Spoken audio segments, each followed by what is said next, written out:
안녕하십니까. 2024년 3월 3일 일요일입니다. 코패스 정보 채널에서 오늘은 국정원 또 대국민 공작, 왜 북한 SLBM만 발표하고 KF-21 등등 속이나, 이런 주제로 말씀을 드리기로 하겠습니다. 잘들 아시는 것처럼 며칠 전에 영상 업로드 파동을 겪었습니다. 분명히 영상을 업로드했는데 순식간에 사라졌습니다. 그래서 다시 영상을 올렸는데 게시가 끝나면은 반드시 컨텐츠 항목에 올라간 영상이 게시되게 되어 있습니다. 그런데 게시가 안 된 겁니다. 그러니까 안 올라갔다는 의미가 되는 겁니다. 그래서 이거 구글하고 나주인터넷진흥원에서 장난을 치는구나 하고 이리저리 뜯어보고 있는데 갑자기 휴대폰에서 제가 올린 영상이 방영이 되기 시작하는 겁니다. 그런데 유튜브 스튜디오의 콘텐츠 항목에는 동영상이 올라가지 않은 걸로 되어 있습니다. 구글에서 그런 오류가 일어날 일은 절대로 없습니다. 전 세계 유튜버들을 상대로 해서 사용하는 어플이 그렇게 오류가 나는 경우는 단 한 건도 없습니다. 그러니까 구글과 나주인터넷진흥원에서는 영상 업로드 불가로 결정을 했는데, 이건 어디선가 누군가가 이 영상을 갑자기 올려서 돌리기 시작한 겁니다. 그런데 그 영상의 배경이 어떤 거냐, 이게 중요한 겁니다. 미국에서 중국의 유명 통신 서버 회사들이 한국의 LGU를 해킹해가지고 대량의 데이터를 갖고 있다, 이런 겁니다. 그런데 그거를 MTN 머니투데이 방송이라는 데서 썸네일에 있는 것처럼 중화웨이 쓰지 말랬는데 LGU 중해킹, 국정원 발칵, 이런 타이틀로 영상을 올렸던 겁니다. 물론 그 영상도 삭제했습니다. 그런데 그 영상, 그러니까 뉴욕타임즈도 한국의 실상을 제대로 모르기 때문에 그렇게 영상을 만들고 또는 뉴스를 보도한 겁니다. 한국은 그냥 중국과 같은 통신망 안에 있다고 생각하시면 됩니다. 그러니까 세계 행정적으로 한국과 중국 이렇게 분리만 되어 있는 거지, 실질적으로는 중국 통신 서버를 사용하는 하나의 네트워크 안에 한국이 있다, 이렇게 보시면 딱 맞는 겁니다. 그러니까 한국 안에 모든 서버는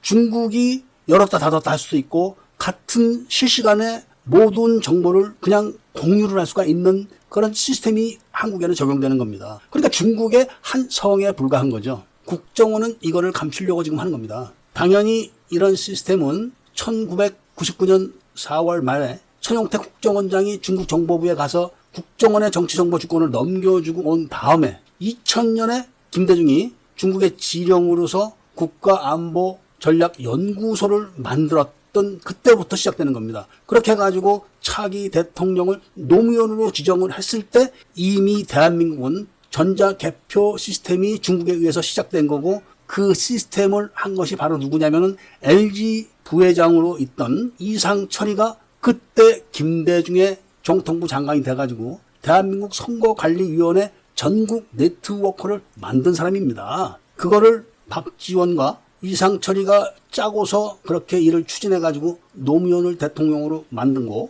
그 다음에 대한민국에 있는 모든 서버를 나주로 옮겼고, 그 중간에 2012년부터 이상철이가 LGU 부회장으로 가서 화웨이 통신 장비를 대량으로 한국에 들여다 놓고 한국의 사이버 시스템을 중국의 한 성처럼 만든 겁니다. 그렇게 해서 지난번 4.15 총선을 중국의 화웨이 통신 장비와 나주 인터넷진흥원 서버를 활용해가지고 LGU에서 만든 시스템으로 선거를 치른 겁니다. LGU 노트북이 사용된 거를 다 기억하실 겁니다. 그거를 황교안 같은 사람들이 계속 물고 늘어져서 마치 자기들은 전혀 관계가 없는 사람처럼 행동을 하지만, 문제가 너무 불거져서 커졌기 때문에 이번 총선에는 LGU 거를 쓸 수가 없습니다. 왜냐하면 5천만 국민의 시선이 다 몰려있기 때문에 그거를 피하려고 그 당시에 이상철이가 화웨이 통신 장비를 들여올 때 그거를 전국적으로 네트워크화한 LG CNS 사장을 바로 이번 윤석열 정부 국정원에서 KT 사장으로 만든 겁니다. 그래놓고 잠잠하게 있다가 갑자기 어제 오늘 황교안이가 도저히 화웨이 통신 장비를 쓰는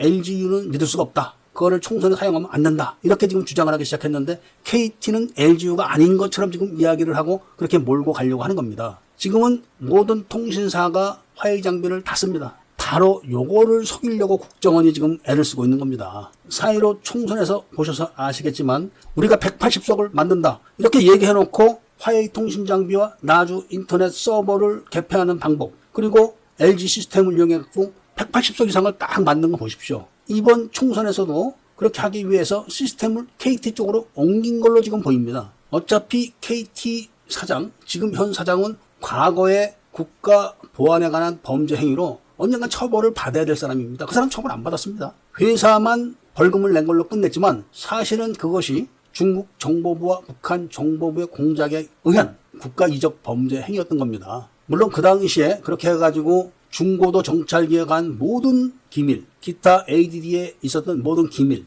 이런 거를 다 중국과 북한으로 넘겨줬기 때문에 그걸로도 처벌을 받을 수 있습니다. 그런데 중요한 것은 바로 그게 아니라 이번에 국정원에서 여러 가지 사실을 폭로하는 듯이 이야기를 하지만 궁극적으로는 KT를 이용해서 이번 총선을 하려고 하는 거로 보입니다. 그 첫 번째 공작의 첫 단추가 바로 황교안이가 도저히 LGU 통신 시스템으로는 선거를 치를 수 없다. 이런 주접을 떨기 시작한 겁니다. 황교안이는 박근혜 제거 당시 대통령 대행을 하면서 북한의 난수방송에 대한 수사를 눈감아 준 겁니다. 안 해버린 거죠. 북한이 난수방송 지정을 내리면서 박근혜를 제거할 수 있도록 모든 지원을 해준 겁니다. 이 사람이 공안 검사 출신이죠. 그리고 그 당시에 김수남이도 눈감아주고 대장동에 가서 돈 빨아먹은 게 다 들통났죠. 물론 검찰 내에 누가 간첩인가 이거를 지금 따질 겨를이 없습니다. 국정원에 적화된 사실을 국민들에게 알리는 거 이것이 가장 시급한 겁니다. 오죽하면 국정원이 북한의 SLBM이 한국서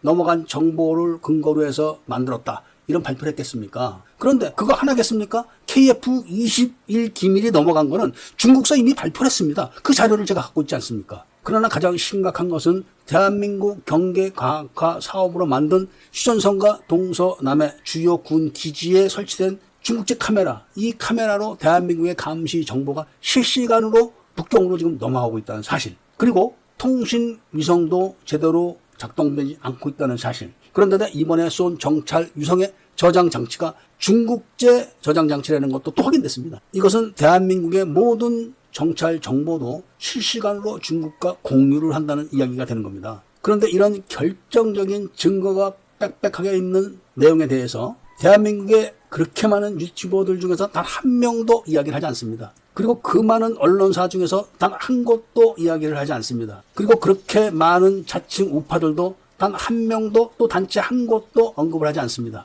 지금 대한민국에서 5.18 때 한국군 지휘부가 북한군에게 한국군 군복을 입혀가지고 한국군으로 편제해서 한국군 계엄군으로 위장을 시켜가지고 광주 시민을 학살하고 계엄군을 학살한 이 증거가 나왔는데도 이것을 아무도 이야기하지 않고 있다는 사실. 그리고 국정원은 그런 거 신고도 받지 않는다는 사실. 이런 거를 그래도 대다수 국민들이 들어만 줘도 되는 겁니다. 대다수 국민들은 액션을 할 수가 없습니다. 그러나 대다수 국민들이 들어만 줘도 되는 겁니다. 5천만 국민이 그냥 들어만 줘도 되는 겁니다. 그리고 알고만 있어도 되는 겁니다. 그 다음에 액션은 제가 합니다. 원래 기밀이라는 것은 폭로가 되면은 기밀의 생명이 끝나는 겁니다. 도둑놈이 숨어서 도둑질을 하다 들키게 되면은 도망을 해야 됩니다. 잡히면은 떼 들어갑니다. 간첩도 간첩질을 하다가 들키면 도망을 해야 됩니다. 잡히면 떼 들어가는 겁니다. 지금 대한민국 지하망에서 거대한 간첩 활동을 하던 모든 사실이 들통났는데도 버티고 있는 것은 무한정 버틸 수 있는 게 아닙니다. 5천만 국민들이 한국군 장성들이